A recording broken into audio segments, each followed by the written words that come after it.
to discuss about the topic probability theory. So already in the introduction we have discussed about a random signal, that is a signal whose future values cannot be predicted. So if we cannot predict the future values of a signal, we are calling it as random signal. So for characterizing random signal, we have to go for probability theory. So in probability theory, we are going to discuss about the terms sample space and event.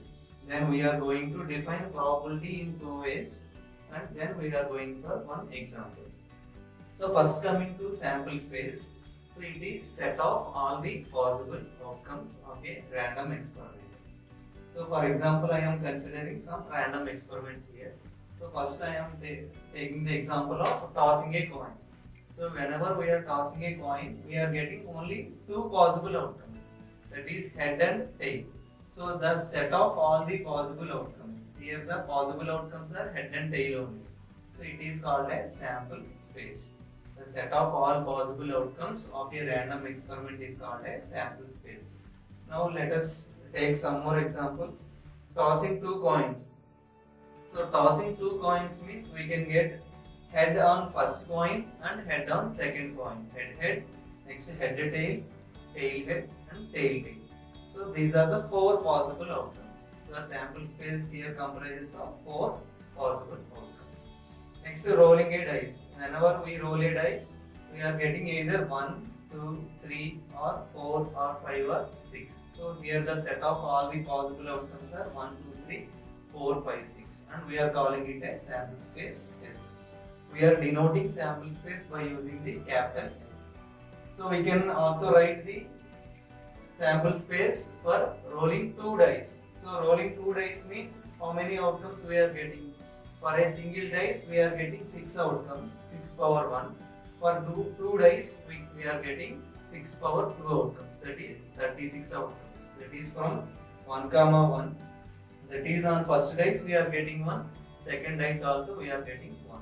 Next 1, 2, 1, 3 up to 1, 6. Then 2, 1, 2, 2, 2, 3, so on, 2, 6. And finally 6, 1, 6, 2, 6, 3, so on up to 6, 6. That is we are totally getting 36 possible outcomes. So by using this we can tell the sample space, number of elements in the sample space for the experiment of rolling 3 dice. So for single dice we are getting 6 power 1 outcomes. For 2 dice we are getting 6 square, that is 36 outcomes. Similarly for the experiment of rolling 3 dice we are getting 6 power 3 outcomes, that is 216 outcomes. So here also for the coin experiment, single coin means 2 outcomes, 2 coins means 2 power 2, 4 outcomes, 3 coins, tossing 3 coins means 2 power 3, 8 outcomes. So we can write sample space for any random experiment. So the sample space means the set of all the possible outcomes. Now coming to the term event here. So event means set of only some possible outcomes. So here I have conducted one experiment, that is rolling a dice. The sample space comprises of 1, 2, 3, 4, 5, 6. Now I am defining one event, that is getting even number. So getting even number means from all the possible outcomes we can take only 2, 4, 6. So here the event of getting even number comprises of only 3 outcomes, 2, 4, 6. So we can define event as set of some possible outcomes. So here event can be classified as it can be a certain or sure event. So if the probability of event is, now we are having different types of events. So here first one is certain or sure event. If the probability of an event is equal to 1, then we can call it as certain or sure event. For example, consider this example, rolling a dice. Sample space is 1, 2, 3, 4, 5, 6. And for example, the event is getting a real number.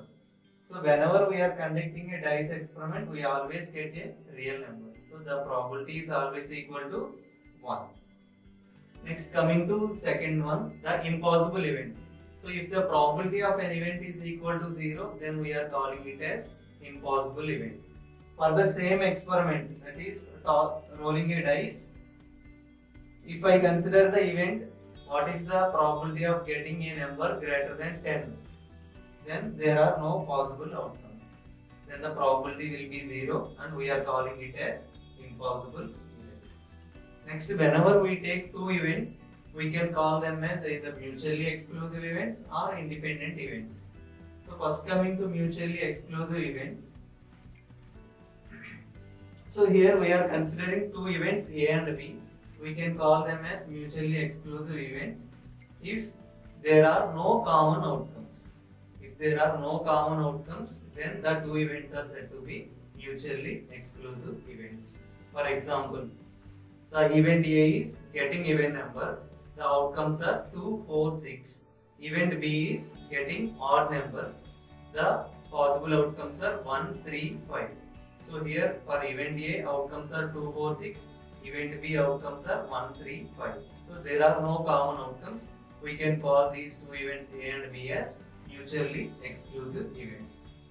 Coming to independent events. If the occurrence of one event does not affect the occurrence of other event, then the two events are called as independent events. For example, event A is getting a head. Event B is getting even number. So here the event of getting head is not affecting the occurrence of getting even number. So these two events, getting head, event A is getting head, event B is getting even number. So here one event does not affect the occurrence of other event. So we are calling those two events as independent events. So this is about the topic event. Now we are going for the definition of probability. So we can define probability in two ways. First one by using classical or axiomatic approach, and we can also define probability by using relative frequency approach. So the classical approach is the probability of an event A is the ratio of number of favorable outcomes by total number of outcomes. So in classical approach, we have to find the number of favorable outcomes, and we also have to find the total number of outcomes. The ratio of favorable outcomes by total number of outcomes is the probability of that event. Coming to relative frequency approach, here we have to practically conduct the experiment. So for example, I want to find the probability of getting head when a coin is tossed. So here the possible outcomes are head, tail. So if we want to find probability by using this approach, relative frequency approach, I have to toss the coin, for example, 100 times. Out of 100 times, if I get head for 40 times, then the probability of getting head is 40 by 100. So here n of A is number of times the required event is occurred, and n is the number of times the experiment is conducted. In our example, we have conducted the experiment for 100 times and the required event is occurred only 40 times. So the probability of head is 40 by 100.